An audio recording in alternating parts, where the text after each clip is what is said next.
Welcome. This is Glendin ThePackRat and Jordan the Cheater. Um, that's your new name, by the way. Um, we are playing Farming Simulator 2015. Let me turn some lights on.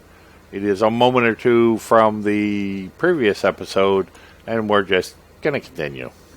You know, what the hell. We don't really have anything planned. We're just feeding the cows. We're up to 300 cows now. We got a field that's almost finished harvesting canola. Jordan's waiting for his potatoes to ripen to harvest those. He's mucking around with some fields and things. You may have a pallet of wood that's ready to go. You could start cutting down those trees to put another lumber mill down.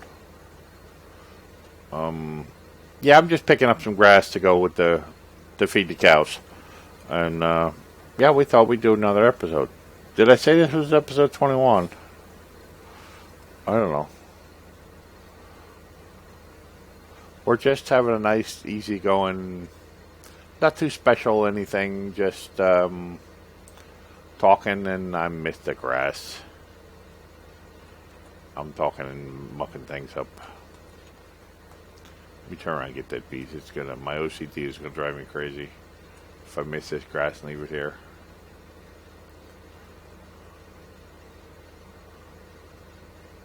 I think I've mowed this field like twice, and then windrowed it to get all the grass to where I can pick it up, and sometimes I miss it. But we bought the next field, 19, 20, and 21, plenty of grass there. I'll have to wait till tomorrow, the next day, to mow it again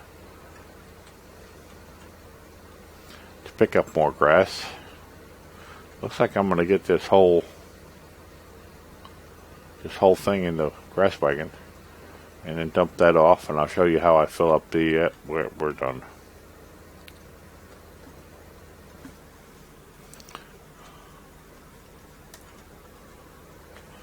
Alright, did the pickup get picked up? Yeah, picked up. Now I can go faster if I don't act like I'm drunk. Shut up, I'm not drunk. Maybe Jordan is. Anywho, it's still just about nighttime here. And we're still working away. It's almost midnight.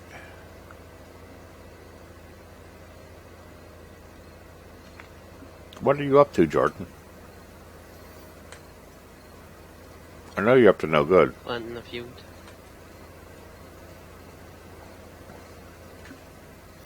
Oh yeah. Oh yeah, you're still working on 4.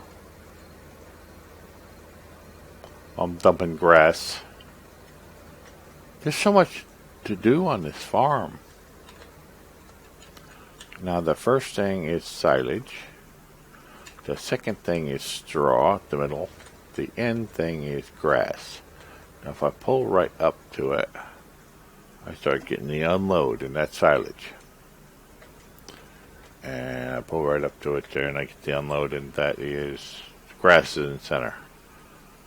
Hay is on the end. So we'll see how much grass this takes. I've got plenty of hay. I've got plenty of silage. The grass seems to be the thing I'm most out of at this point. So I'm doing grass right now.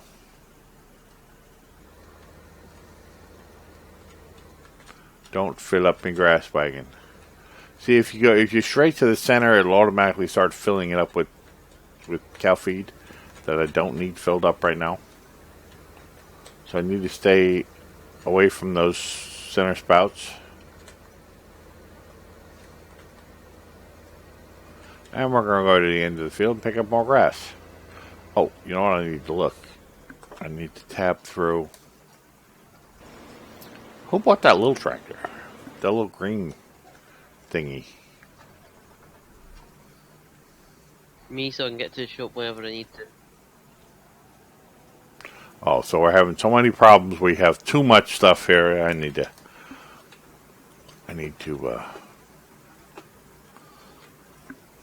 go ahead and put this away.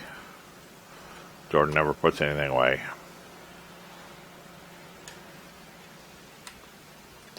You're lucky you're the only farmhand I have, or I'd fire you and hire somebody else.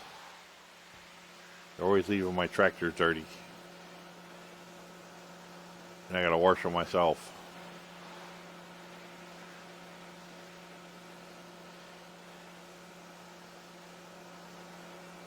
And a two-piece tractor, so I'm gonna have to do both of them.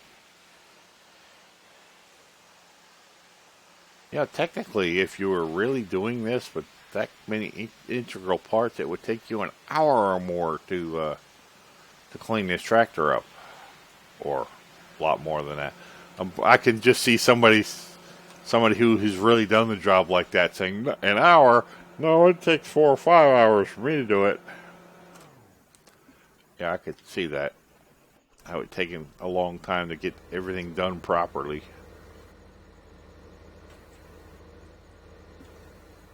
Just park everything anywhere.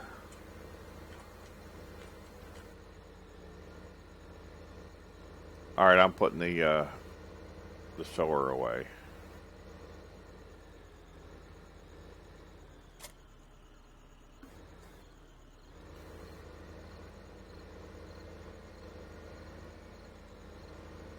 Let me tap to the canola truck.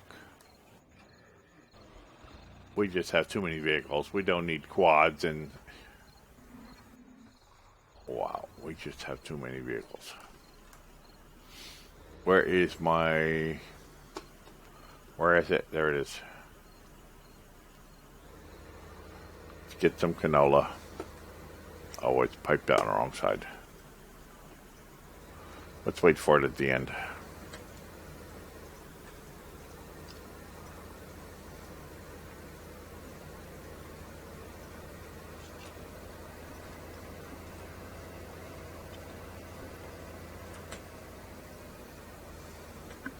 There's my silage field with corn in it. Waiting for that to grow. And here come the harvester. Now he's got his pipe out. And you watch. He'll get to the end of the field and stop before he gets anywhere near me. And I'll have to go back there again. Let's not wait. You know he's going to do it. He does that just to piss me off. I think he does that on purpose.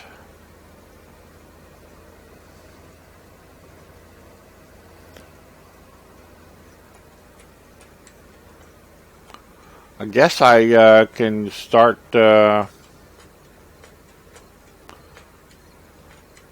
cultivating this field to get a replant started.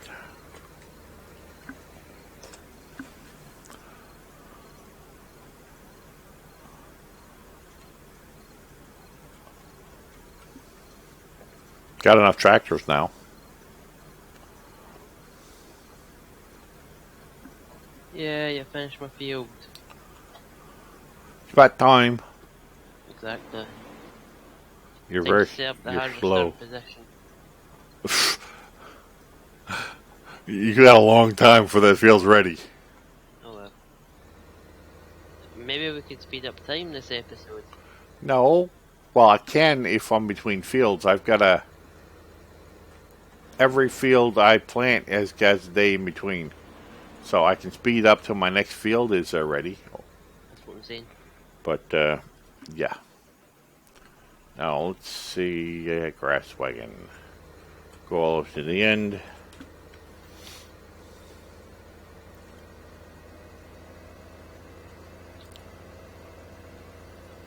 Okay, now... Yeah, that harvester's almost done. On the canola field. Give it another 5 minutes or so, and we can probably speed up time a little bit. At least till morning, maybe. So what harvester should I get? The case one? I don't know. Don't know. Yeah. I like the yellow ones. The New Holland. Yeah, but I'm ready to. I get the 45 foot with a 45 foot bar.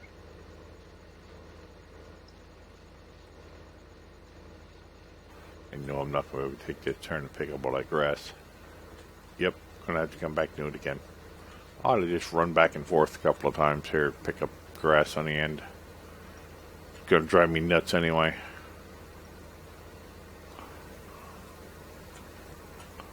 Unless I pick up all this grass. OCD drive me crazy.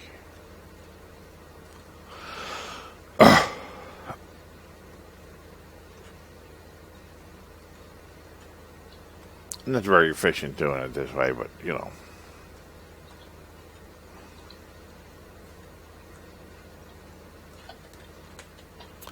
You know, I don't think I told you this. I had a teacher called Adolf Veith.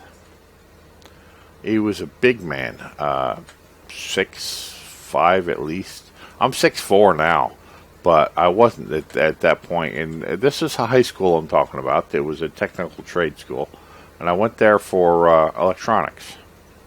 And he taught the electronics class. And big man with a big beard and ate popcorn all the time because of his cholesterol, and he needed unbuttered popcorn. It's just something to snack on because he was watching his weight and all. And he influenced me a lot, although I influenced him too. So I understand that teachers learn just as much from their students as, you know, the students learn from them. And I had a Volkswagen Rabbit, and one day I let him drive it just to try it out. He says, that looks like a pretty good car, being Volkswagen and all. I said, yeah, it is. He took it for a spin around the parking lot, and he says, I really like this car. It's, mind you, I was a teenager, and it was a beater by the time I had got done with it. But he says, I really like this car. Yeah, it's a fuel injection engine. It's, you know, they did it right. I'm still missing grass. Anyway, I'm getting off topic of the story.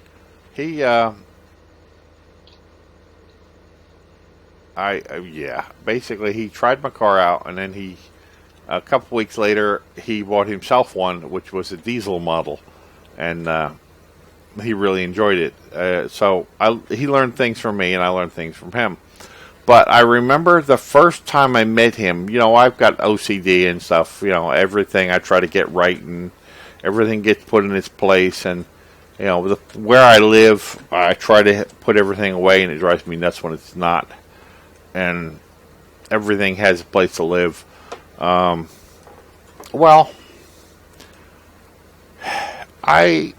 As stupid teenagers do, he would ask me a question. We were talking about something, and I said that I'm a perfectionist, and I try to get everything, you know, where it should be, and everything is perfect as I can get it.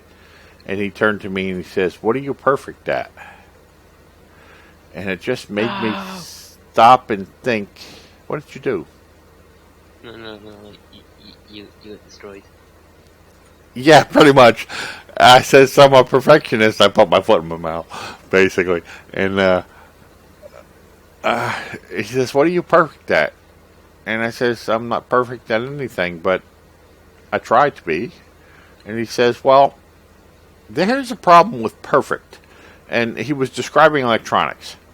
You have tolerances in everything. And, you know, when you have just a simple component, any component, there is a tolerance, a plus and minus to it on when it's made. A component may have a plus and minus tolerance of 5% or 10%.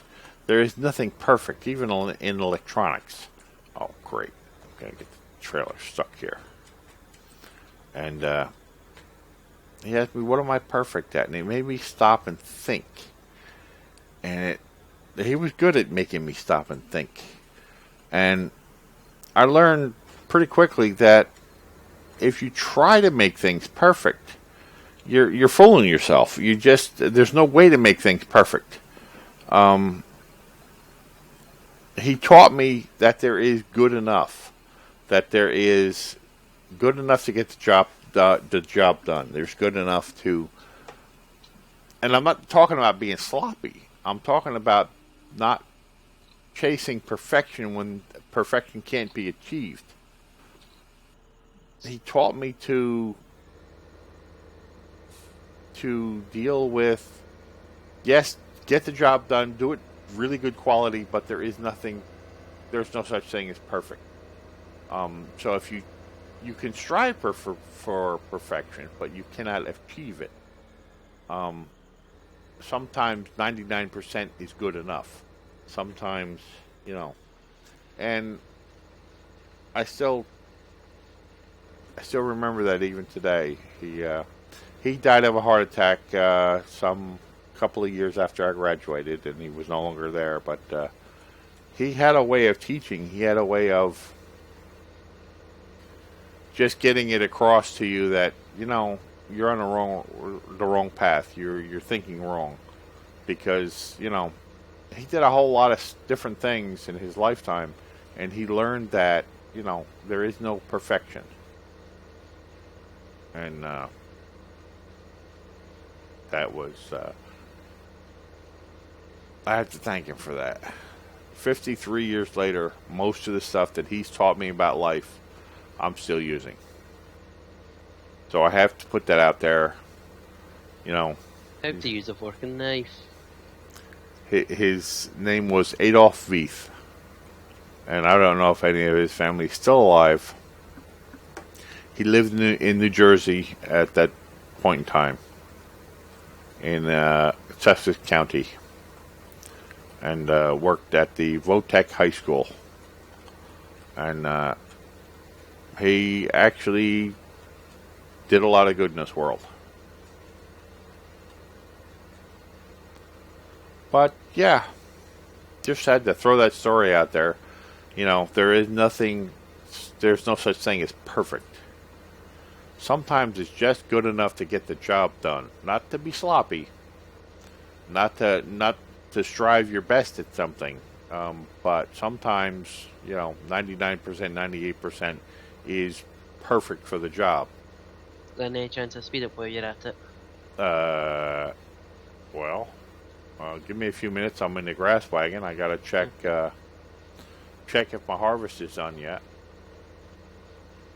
As I just checked and now there's nothing left. Oh wait, I looked at the wrong field. There's still like a row left. Yeah, I'll have to wait for that row to be left, or it'll go to waste. It's like on the edge. As soon as that's done, we can do a speed up. But until that's done, nope. And then you'll have wood that's done. Well, you got a whole lot of equipment up on this field. It's taking me forever to get to my stuff.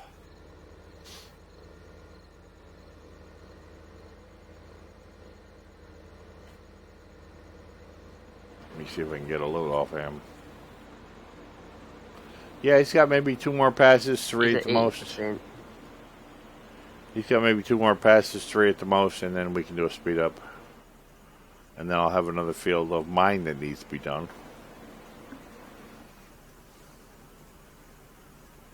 Yeah, teachers don't get paid a lot. They usually get a lot of shit from students. When I went to school, in the place I went to school, yeah, we had our problems, but for all in all, I went to school with the mindset of I'm going here to learn. I'm not going here to screw around. I'm not, this isn't just a funny day.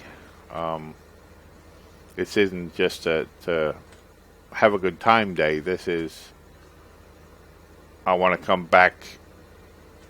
I want to come home today with something learned. And every day that I come home and I learn something, it was a good day. And that was something my grandfather taught me. And suffice it to say, my last year of school, I did not graduate because, we had financial problems, and I had to actually go get a job and quit school to keep food on the table, keep the house, keep the bank away from the house and all that stuff. I went back to school later on, to an adult school, and it did not have the same teachers and didn't have the same distractions either. When I went back a few years later, I had a completely different mindset. I only went back for the classes that I wanted. 2 years of electronics on top of that, and military training and all that. But yeah, once you leave high school, there ain't no going back. So when you go to leave high school, make sure that's what you want to do. I told a friend of mine that had a similar circumstance where he was, come on. Now B is supposed to be turned on. V is lower to pick up. B is turned on, and it raises the. What are you? Oh, it's 100%. Duh. Never mind. I was hitting V and it would lower it, and I hit B and it raised it. It was like, what? Never mind. It's just fooled. Yeah, I talked to one of my friends who actually I feel bad about it. You know, he wasn't going to graduate because he didn't have the points. So I said, well, you can go to night school. You can go ahead and, you know, if you're not going to graduate anyway, you know, it makes sense to not continue going unless you just want to go for the knowledge. So stop going and go get a job and then go to night school. And that way you graduate and you don't waste a whole lot of time and you get accomplished what you want to accomplish. And, well, it was all, you know, good advice, except that when he quit school and got a job, he never went back. He just keeps working this crappy job. And it's like, didn't want you to get stuck in a crappy job your whole life. So I feel a little responsible for it. That he's never gotten to the point where he went to that night school. I guess some people don't have the, I don't know what you would even call that, the strength of mind that I do to go ahead and finish something off.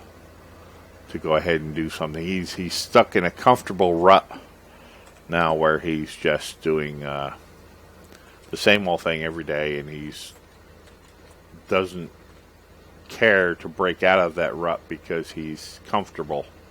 And you know, I keep telling him, you know, 25 years, you know, you'll be 25 years old soon. And it's like, I asked him when he was 19, what do you want to do when you're 25? And he says, not working this trap job. Well, he's like 22 now, and he's still working that same crap jobs. And I'm telling him, you're in the trap. You're in the middle of the trap.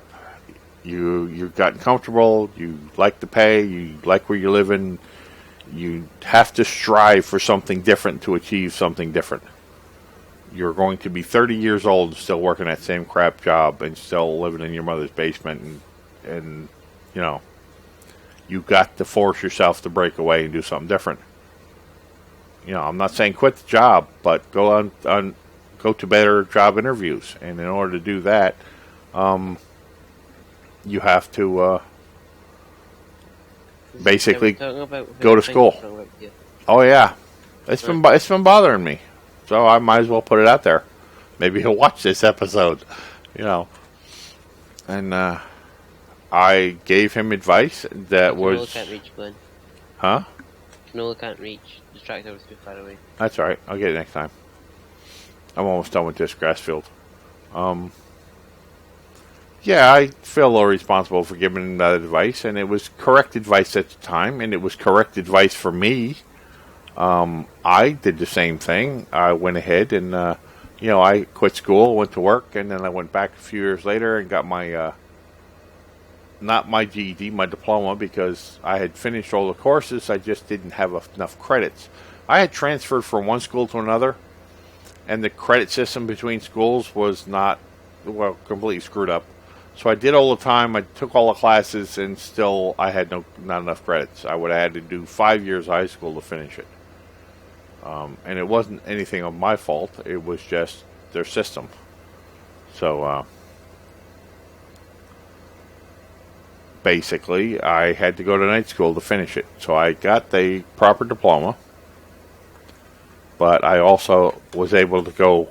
I gotta watch what I'm doing. I was also able to watch and go to, yeah, I was able to work, not watch. So I was able to eat, work, and help the mortgage out. So I had a place to live, I had food on the table, and I eventually went back to school. And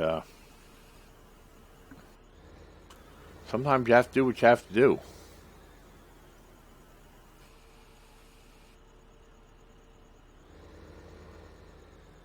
So yeah, I could see you were telling me the other day that they actually pay you when you're a certain age in your country to stay in school, and that's probably Hmm. why, because a lot of people would have to get jobs to keep food on the table at that age.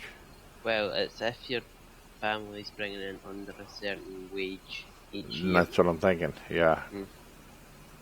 it keeps you in school instead of having to go out and get a job like I did, and then finishing school later. That makes a lot of sense.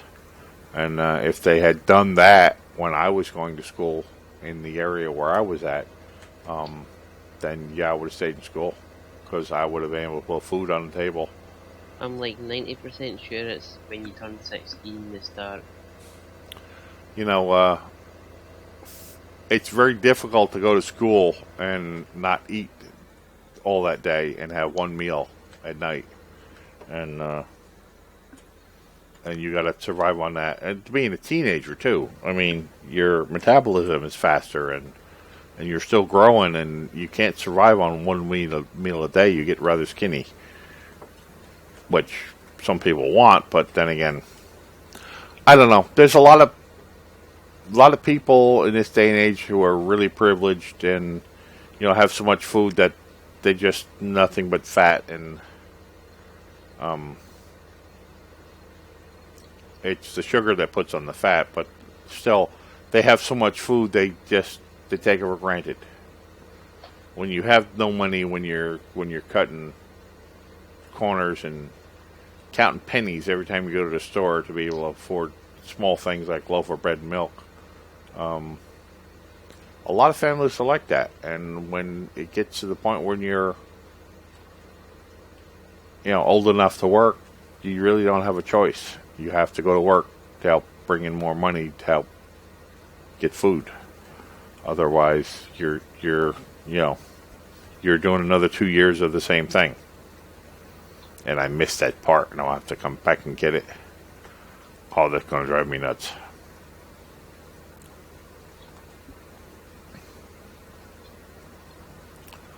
But yeah, little pearls of wisdom, little life lessons. I mean, I guess we were supposed to be middle class, but my father had built his own house with his own hands. He's passed away now, and we've sold the house. Well, he sold the house long ago and moved to Florida and that kind of thing.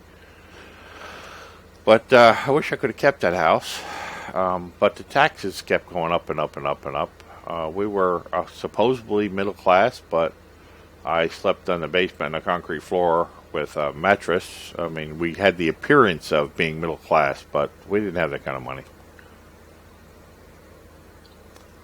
My bedroom was a mattress down in the basement where I threw a mattress on the floor with, come the wintertime, there was no heat down there. I was able to grow a beard early, like, shit, when I was 17 or so, I could grow a full beard. So I'd wake up in the mornings, under a pile of blanket with ice in my beard, uh, and have to pull all the ice out. I mean, before I got up and went to school, and you did what you had to do. You made do with what you had.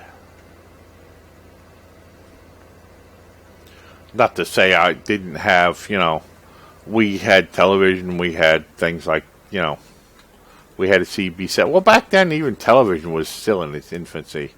Um, I was born in 1962, so mind you, there might have been stuff out there, but we didn't have it. We had a television set with 13 channels on it, and you were lucky if you had four within broadcast range. You had like 2, 6, 9, in 12, I think. And there was no VCRs yet. There might have been, but we couldn't afford them. So basically, yeah, we had television and everything. We had, running water and, bathrooms inside and all that. And in my grandfather's day, you didn't really have that. But got a little bit of grass to pick up. Just a little bit. And then I'm done with this field.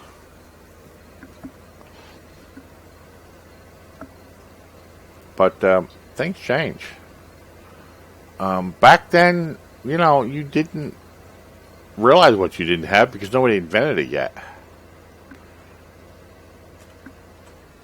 I mean, now... I'm sure you're a good 20 minutes over episode.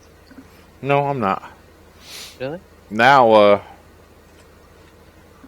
I couldn't survive without the internet now. Back then, the internet hadn't been invented yet, so... Nobody cared about, if the thing hadn't been invented yet, how could you miss it? We made do with what we had, and we were happy with it. It was a different life. It was a different way of doing things.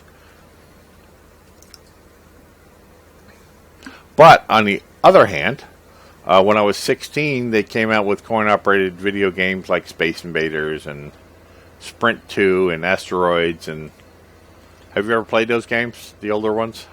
This is definitely a story you've already told.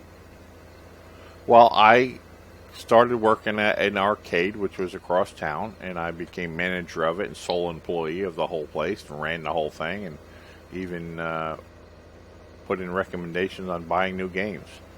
I kept the whole place running. We had 120 games in one game room. We had multiple game rooms in the place. And I had everything on a maintenance schedule, and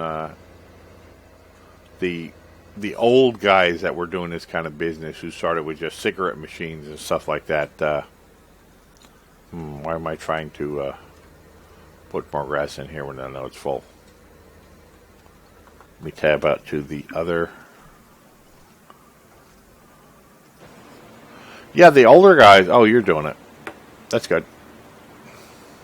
The older guys, they just waited for things to break, and when they broke, replaced the part. And I showed them a much better way of, doing a maintenance schedule and putting parts in things before they break and making sure that the machines stayed top notch and we'd actually get more profit out of them in the long run. And I liked it. But we went from coin-operated games and pinball machines. They started out with pinball machines. Boy, they were a nightmare. The way the first ones were. And then it went to console games, like, I'm not going to go through them all, but, and it evolved from there to computers, and computers were a thing that you just did bookkeeping on at that point, or, you just did... Speed time. Yeah, let me put it this way first. I gotta get another tractor out here with. Glenn, you'd be as well 120, well, 120 times in the speed to now, because my field's only going to be like 3 or 4 seconds at 120. Keep track of them. Don't let them go. Tell me as soon as they're ready to be harvested to turn it back down. You see, my problem, my field isn't going to have a problem as much because it's literally like a 2-minute harvest. Well, I got 2 more fields that are going to come right real soon. One here is wheat and the other is silage. Anyway, what I was saying is I went from coin-operated video games when I was a teenager to computers, to doing this kind of thing in a video game, to doing recording of video games. So it's like, it was sort of a natural progression for me to get to the point where I was recording video games. I've been doing this my whole life. Next might be live streaming video games 24/7. Yeah, I don't know. Depends on what's what and where's where and what I can physically do. But yeah, it was a natural progression for me. I've been doing games my whole life, and not just playing games. I mean, I've been doing games to make money. Oh, I gotta go around. These trees are still in the way. Can't get through there. Well, my field just ticked to ready to harvest, remove tops. Okay, Whatever back that down means. speed. Yeah, I think I just remove the tops though. go ahead and harvest it. These potatoes look really weird. I've never seen them harvested before. Put Give the me a tab minute. up. Let me get down there. Let me see. Let me park this. I don't think I need to plant them again. I think because it's Yes, just you do. remove tops. Yes, you do. I think that you remove tops with one thing and you come by and harvest it with another. I've never dealt with them before, so I don't know how it works. No, it's filled with potatoes. Really? The potatoes are getting spat about. All right, hold on. I'm coming. I'm coming. I gotta figure out how to get there. Just tab to one of my machines. Where? You're at them, just jump out and run across. What do you mean run across? I need some with lights on it. Where are you? 5. Behind you.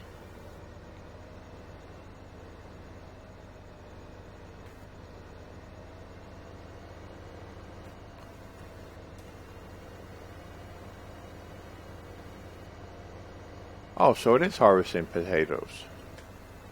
I'm gonna have to film that one of these times. So you don't need something that runs along the side of that. It actually has a hopper that fills up. Yeah. Trying. I thought you were recording it. Well, I am, but I'm trying to get a light on what I'm doing here and look at what I'm doing. That looks pretty cool. The way it's set up. You want to jump in? Yeah, jump out a minute. Let me jump in there to see what it looks like.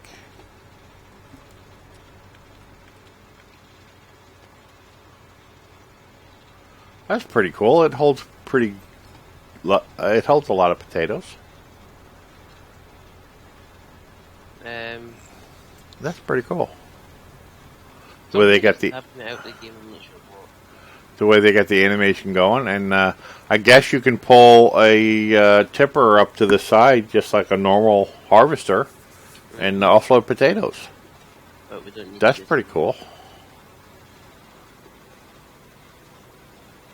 Okay, we should end the episode we're going over. Thank you for coming on the journey with us today. And, yeah, hit the like if you like what we're doing. And if you haven't subscribed yet, please subscribe to help us grow the channel. And I will catch you next time.